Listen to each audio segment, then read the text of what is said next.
केंद्र सरकार द्वारा किसानों के लिए पास किए गए बिल के विरोध में आम आदमी पार्टी के कार्यकर्ताओं ने जिलाधीश के माध्यम से राष्ट्रपति के नाम ज्ञापन सौंपा।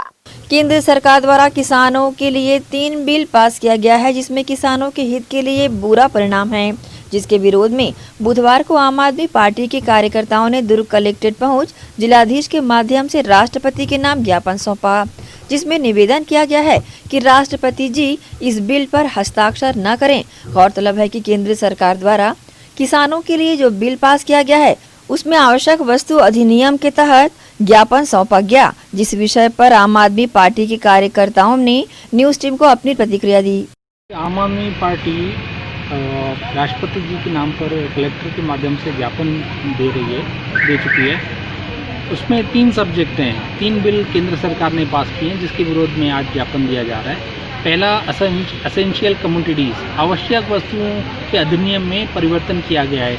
उसमें एक जो आवश्यक वस्तुएं गेहूं, चावल आदि जो हैं, उनको पहले जो कानून था उसमें ये था कि स्टॉक की एक लिमिट थी। अब बड़े व्यापारी, बड़े प्लेयर इसमें आएंगे, स्टॉक की लिमिट को ख़त्म कर दिया गया है और बड़े प्लेयर इसमें जमाखोरी करेंगे, काला बाजारी होगी और ज़्यादा रेट पर एक आम आदमी को ख़रीदना पड़ेगा, ये है। दूसरा है कॉन्ट्रैक्ट फार्मिंग।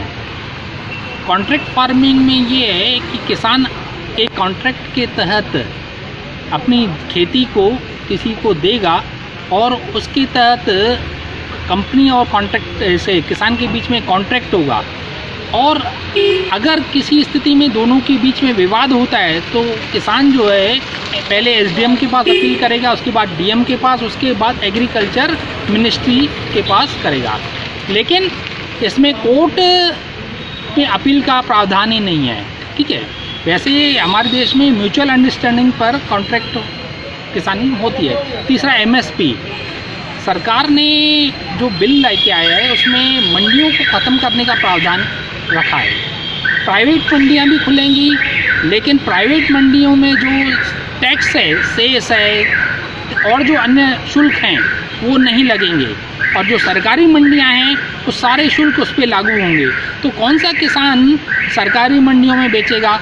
और सबसे बड़ी बात, सरकार ने इस बिल में एमएसपी का जिक्र किया ही नहीं, मिनिमम सपोर्ट प्राइस।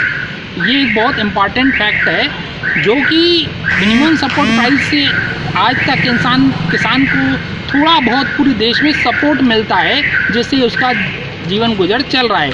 अन्यथा किसानों की दुर्दशा बहुत हो चुकी है। तो इन तीनों बिलों के विरोध में हम लोगों ने आज ज्ञापन सौंपा राष्ट्रपति के नाम पर। जिस तरह से केंद्र सरकार द्वारा लाए गए इस बिल पर अगर राष्ट्रपति की स्वीकृति मिल जाती है तो क्या फिर कोई भी व्यापारी कितना भी गेहूं चावल का स्टॉक कर सकेगा?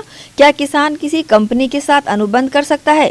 लेकिन विवाद की स्थिति में कोर्ट का दरवाजा नहीं खटखटा सकता है क्या? प्राइवेट मंडी को खोलने से कोई भी टैक्स नहीं लिया जाएगा। ग्रैंड एशियन न्यूज के लिए दुर्ग से नसीम फारूकी की रिपोर्ट।